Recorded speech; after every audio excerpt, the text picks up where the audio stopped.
ሰላም የፕራክቲካል ድሪም ተከታታዮች እንደምናችሁ። ዛሬ ለተለመደው የግሬድ 11 ዩኒት 4 የመጨረሻውን ፓርት ይዤላችሁ መጥቻለሁ። ዛሬ የምናየው ስለ ካፒታሊዝም ነው። የዚህን ፒዲኤፍ ሊንክ ከዚህ ቪዲዮ ስር የምታገኙ ይሆናል። ስለዚህ እሱን ዳውንሎድ በማድረግ መጠቀም ትችላላችሁ። ከዛ በተጨማሪ ደግሞ የዩኒት 4 ግሬድ 11 ሂስትሪ ዩኒት 4 ጋር የተያዙ የማትሪክ ጥያቄዎች 21 የሚሆኑ የማትሪክ ጥያቄዎችን በጉግል ፎርም ሊንክ አስቀምጬላችኋለሁ። ስለዚህ እሱን በመስራት ምን ያህል እንዳወቃችሁ እራሳችሁን ማወቅ ትችላላችሁ። ጥያቄ ከ210 ነው። ስለዚህ ሰሚት ካራችሁ በኋላ ቪው ስኮር የሚለውን በመጫን ምን ያህል እንዳገኛችሁ ምን እንደተሳሳታችሁ አይታችሁ ማወቅ ትችላላችሁ ማለት ነው። ሶ ነገ በዚህ ሰዓት ዩኒት 6 ሬኔሳንስ፣ ከነገ ወዲያ ደግሞ በዚሁ ሰዓት ሪፎርሜሽንን እመለቅላችሁ ይሆናል። ተከታተሉ። ሜክ ሹር ሰብስክራይብ። ሶ ምንድነው የሚያወራው? ስለ ካፒታሊዝም ነው ማለት ነው የምናየውና በጣም ሲምፕል የሆነ ኮንሰፕት ነው። ቶሎ ነው የሚሄድበት ማለት ነውና the period 1000 to 1500 can be called later middle age።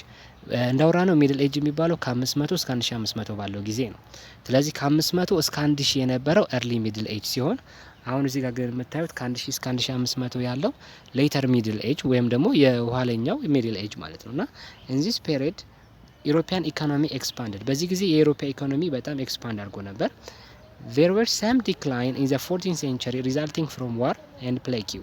From 3037 to 453, England and France fought the 100 Years' War, which interrupted the trade and exhausted the economy of both nations. እና ያው ከ1000 እስከ 1500 ባለው ጊዜ ውስጥ ወይም ደግሞ በሌተር ሚድል ኤጅ ጊዜ የኢሮፕ ኢኮኖሚ ተስፋፍቶ ነበር። ግን በ14 ሴንቸሪ ላይ የተለያዩ ክስተቶች ስለነበሩ አልተስፋ በደንብም ሊቀጥል ማለት ኢኮኖሚው በተፈለገው ፍጥነት አልሄደም ነበር ማለት ነው። የዚህ ምክንያት ምንድነው? አንደኛው ጦርነት ነበረ፣ ሁለተኛው ፕሌክ ነበረ ወይም ቺሚንስ ወረርሽኝ ነበረ። ስለዚህ ጦርነቱ በእንግላንድና በፍራንስ መካከል ለ100 ዓመት የቆየ ጦርነት ነበረ። ይሄም ኢኮኖሚያቸው ኤግዞስትድ ሆኖ በተፈለገው መንገድ እንዳያድግ ምክንያት ሆኖ ነበር ማለት ነው። ምን ይላል? in addition the breakdown of feudalism and manorialism caused civil war throughout most Europe. Peasants rebelled, protesting oppression and exploitation. In towns, workers fought the rich merchants who kept them poor and powerless. እና በ14 ሴንቸሪ ላይ ግን ይቅርታ 14 ሴንቸሪ ላይ ፊውዳሊዝም እና ማኖሪያሊዝም ቀረ። ማለትም በሰርፍ ደም ምናምን መኖር ስለቀረ ፔዛንቶች ሬብል ማድረግ ጀመሩ፣ ማመዝ ጀመሩ። ኢቭን ታውን ውስጥ ደግሞ ያው ፔዛንት ስለሌለ ከተሞች ውስጥ ያው ወርከሮቹ ሀብታሞቹ ላይ ያምጹ ነበር ማለት ነው። ሌላኛው ሌተር ሚድል ኤጅ ላይ የምናየው ስለ ብላክ ዴይዝ ነው። መጽሐፋችሁ የሚያወራው ስለ ብላክ ዴይዝ ነው። to add the misery of the people, the black days killed about a fourth of European population between 3047 and 3052. A black days was an outbreak of plague, one of the worst epidemic diseases. Severe droughts and floods also brought death, disease and famine. ስለዚህ ምንድነው እያላችሁ ያለው? ኢቭን ይሄ ጦርነቱ እያለ ደግሞ ብላክ ዴይዝ የሚባል ፕሌግ መጣባቸው። ይሄ ፕሌግ ምንድነው? ወረርሽኝ ነው።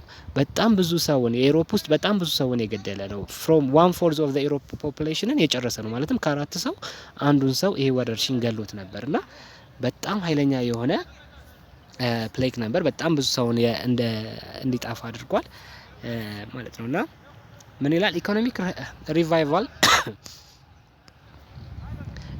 Economic revival began sometimes in the second half of the 15th century over the whole period 1500 to 1500. However, capitalist relations were developing and of course continued to develop even faster after 1500. እና ምንድነው የሚለው የካፒታሊስት ሪሌሽንሺፕ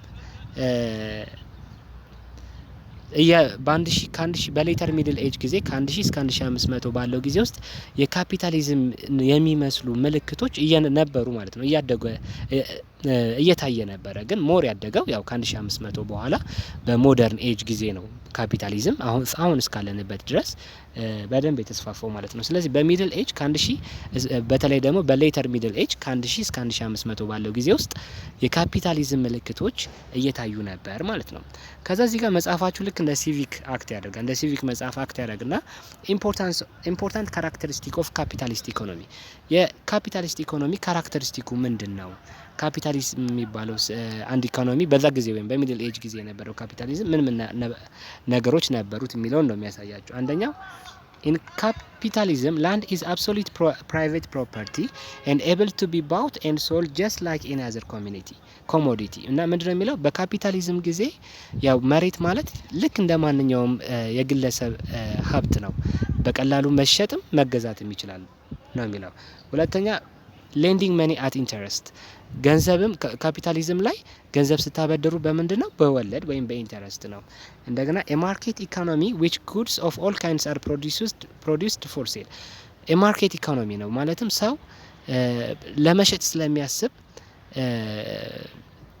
ለመሸጥ ስለሚያስብ እቃዎችን ያመርታል፣ አምርቶም ደግሞ ለሽያጭ ያቀርባል ማለት ነው። Labor is free in order to work for many wages with no slavery or serfdom። ምንድነው የሚለው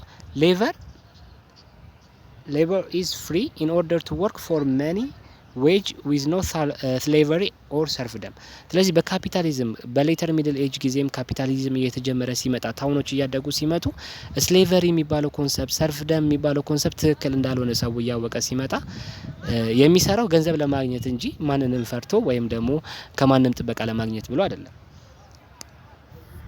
ምን ይላል? there is legal equality of all members of society with no special legal privilege for nobles or other high status።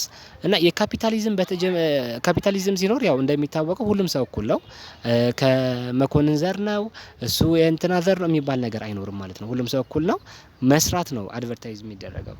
ስለዚህ accumulating money to use to make more money investment is encouraged rather than it is spending on personal use alone. Saving refer to use of money and other resource wisely። እና ምንድነው የሚለው እዚህ ጋር ሞር የካፒታሊዝም ልክ እንደተጀመረ ሴቪንግ ኢንካሬጅ መደረግ ተጀመረ which means ሰው በቀላሉ ገንዘብ እንዲያስቀምጥ የሚያስቀምጠውን ገንዘብ ደግሞ ለፊውቸር ነገሮች እንዲጠቀምባቸው አድቫይዝ ይደረግ ነበር ማለት ነው። እና ቀጣይ ምንድነው የሚያወራው?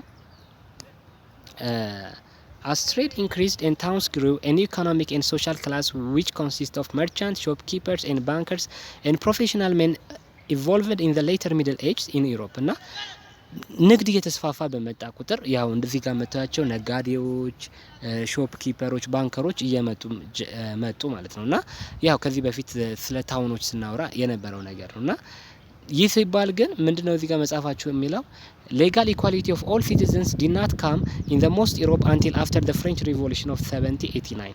እና ይሄ ሲባል ግን ከህግ አንጻር ሁሉም ሰው እኩል ነው የሚለው ሀሳብ የመጣው ከፍሬንች ሪቮሉሽን በኋላ ነው። ከዛ በፊት ስቲል የእኩልነት አይዲያዎች እየመጡ ነበረ። ያው በሌተር ሚድል ኤጅ ጊዜ ግን ስቲል በህግ ሁሉም ሰው እኩል ነው የሚለው ነገር ይፋ ሆኖ የወጣው ከ1789 ከፍሬንች ሪቮሉሽን በኋላ ነው ማለት ነው። ሌላኛው የሚያወራው ስለ ታውንስ ኤንድ ሎንግ ዲስታንስ ትሬድ፣ በሌተር ሚድል ኤጅ ጊዜ የነበሩ ታውኖቹ ምን ይመስላሉ፣ እንደገና ደግሞ ትሬዳቸው ምን ይመስል ነበር ነው የሚለውና ኪ የሆኑ ፖይንቶችን ብቻ ነው እያየን የምናልፈው። ታውን ኤንድ ሲቲስ ዌር ኳይት ስሞል፣ በጣም ትንሽ ነበሩ ታውን ኤንድ ሲቲ በዛ ጊዜ የነበሩት። the smallest towns had between 2000 inhabitants፣ ትናንሽ ታውኖች 2000 ያላቸው፣ ላርጅ የሚባሉት ከ20,000 እስከ 10,000 የሚሆኑ ሰዎች አላቸው። ግሬት የሚባሉት ደግሞ ከ20,000 እስከ 30,000 የሚል ሲቲዎች አሏቸው። አንዳንዴ ግን እንደ ቬኒስ ኤንድ ፓሪስ ያሉ ሲቲዎች እስከ 100,000 ሰዎች አላቸው ተብሎ ይባላል። ትክክለኛ ኤቪደንስ አለ ወይ ሌላ ጥያቄ ነው። ሌላኛው እዚህ ጋር ምን ይላል? They were engaged in long distance trade across state frontiers and even outside Europe to the Muslim lands of Mediterranean። በሌተር ሚድል ኤጅ ጊዜ እየመጡ የነበሩ ታውኖች ታዋቂ የሆኑ የመጡ ታውኖች ከአካባቢያቸውም አልፈው ከሙስሊሞችም ጋር ሜዲትራኒያን ሲ ላይም እየወጡ ከሜዲትራኒያን ሲ ከሚሸጡትም ጋር የንግድ ግብይት ነበራቸው ማለት ነውና in the bigger urban centers merchants organized the manufacturing production and sold the products in distance market። በጣም ደግሞ ያደጉ የሚባሉት አርባን ሲቲ ታውኖች ወይም ሲቲዎች ላይ ምን ያደርጋሉ? ባለሀብቶቹ ሰዎችን ቀጥረው በጉልበት የሚሰሩ ስራዎችን መስራት የሚችሉ ነገሮችን እየሰሩ ይሸጣሉ። ለምሳሌ ጫማ መስራት ከተቻለ ጫማ ሰሪ ይቀጥሩና ጫማ ሰሪዎች የሚሰሩትን ኢንፑት ጫማውን አውጥተው ለሎንግ ዲስታንስ ትሬደሮች እየሸጡ ንግድ እንዲስፋፋ ያደርጉ ነበር ማለት ነውና ስለዛ ነው የሚያወራው። ከዚህም በተጨማሪ በሌተር ሚድል ኤጅ ጊዜ ታውኖች ውስጥ ምን ነበሩ? ቸርቾች ነበሩ። በጣም ፌመስ የሆኑ ቸርቾች ነበሩ። ኢቨን ወደ አንዳንድ ታውኖች ፒልግሪሜጁ ላይ ይካሄድ ነበር። ሃይማኖታዊ ጉዞ ወደ እነዛ ታውኖቹ ላይ ይካሄድ ነበር። ዩኒቨርሲቲዎች ታውኖች ውስጥ ነበሩ። ባንኮች የነበሩት እነዚህ ታውኖች ውስጥ ነውና ስለዚህ ነው የሚያወራው። ብዙም ለየት ያለ ነገር ያለው ማለት ነውና ምንድነው የሚያለው ሌላኛው town and cities followed their own rules and regulations. They were not serfdom in towns and cities. City air is free air, was a German saying at the time. Towns and cities were mostly surrounded by walls for defense and collecting tax at the gate. ስለዚህ ታውኖች እንደውም የራስ ፍሪ ነበሩ፣ ራሳቸውን ነበር የሚያስተዳድሩት። ይህን ለማድረግ ለፊውዳል ሎርዶቹ ወይ ክፍያ መክፈል ካለባቸው ይከፍላሉ፣ ወር ደግሞ በስትራግል ከተማቸውን ነጻ ያስወጣሉና ሲቲ ኤር ኢዝ ፍሪ ኤር የከተማ አየር የነጻነት አየር ነው ተብሎ ሁላ ይወራ ነበር ነው የሚለውና ምን ይላል ቀደም እንዳወራ ነው however town and cities were not democratic. Their administration was controlled by the richest citizens, usually merchants. Apparently, democracy had disappeared with ancient Greece and Rome.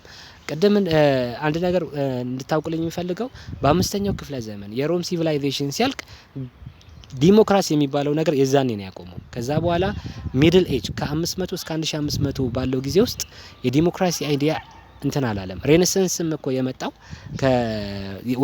ወደ ኋላው እንመለስ የሚለው ነገር የመጣው ለዛ ነውና ከ500 እስከ 1500 ባለው ጊዜ ውስጥ ግን ዲሞክራሲ አልነበረም ማለት ይቻላል። እና በታውንን አሁን እንደዚህ ታውኖቹ ራሱ አሪፍ ደረጃ ላይ ደርሷል፣ ሰርፍደም ቀርቷል፣ ስሌቨሪ ቀርቷል ብለን እንኳን ሪቾቹ በጣም ፓወርፉል ነበሩ ነው የሚለውና እዚህ ጋር ምን ይላል during the middle age the rich and the powerful were expected to rule and rest to obey them. The leading men in the town and the city were the ቦርጊዮሲ እና በሚድል ኤጅ ጊዜ የነበሩት ሀብታሞችና ብዙዎችን የሚያስተዳድሩት የሚያዙት እዚህ ጋር የምታዩዋቸው ቦርጊዮሲ ነው የሚባሉት ቦርጊዮሲ I don't know how you spell it but እነዚህ ሰዎች ነበሩ በሌተር ሚድል ኤጅ ጊዜ ሞር ፓወርፉል የነበሩት እና ቦርጊዮስ የሚባሉት a social class of people who own the means of production የሆነ ነገር ኦን የሚያደርጉ ከሆነ እነዚህ ሰዎች ቦርጊዮስ ነው የሚባሉት ወይም ቦርጊዮስ ነው የሚባሉት እና ዋናው ነገር ምንድነው ሀብታሞች ናቸው። ሀብታም ሲባል ልክ በድሮ ጊዜ እንደነበረው እንደ ኖብሎች እንደ ኪንጎች አይደሉም። ግን at the same time እንደዛም ባይሆኑ እነዚህ ሰዎች እንደዛም በጣም ፓወርፉል ባይሆኑ ስቲል ሰዎችን የመቆጣጠር አቅም ነበራቸው በሌተር ሚድል ኤጅ ጊዜ ማለት ነው። ሌላኛው the richest merchants and the greatest cities engage in long distance trade እንዳወራ ነው። ሀብታሞቹ ነጋዴዎች እንዲሁም ደግሞ ትላልቆቹ ሲቲዎች ኢቭን ሎንግ ዲስታንስ እየሄዱ ንግድን ይፈጽሙ ነበር። ሌላኛው በካፒታሊዝም ላይ የሚያወራው ምን አይነት ቴክኖሎጂዎች ነበሩ፣ በዛ ጊዜ ምን አዲስ ነገሮች ተፈጠሩ። better plow helped to improve crop የተሻለ የአስተዳደር መንገድ ነበረ። እዚህ ጋር በምስል አስቀምጥላችሁ ሞክር ያለው እንደገና ደግሞ ስትራፕ ነው የሚባለው ይሄ ፈረስ ለመጋለብ እግራቸውን የሚያስቀምጡበት እንዲሁም ደግሞ በአይረን የተሰራ ሆርስ ሹስ የተሰራውን በዛ ጊዜ ነበር። ብቻ ኢኖቬሽንም ነበረ። እንዲሁም ደግሞ ሜታልን በመጠቀም ፕሪንቲንግ with movable metal ይሄም ደግሞ ሊትሬሲን ወይም ደግሞ ማንበብን ምናምን እንዲያድግ ትልቅ አስተዋጽኦ አድርጓል። በአጠቃላይ ስለ ካፒታሊዝም የሚያወራው ይሄ ነው። በጣም ሲምፕል የሆነ ኮንሰፕት ነው።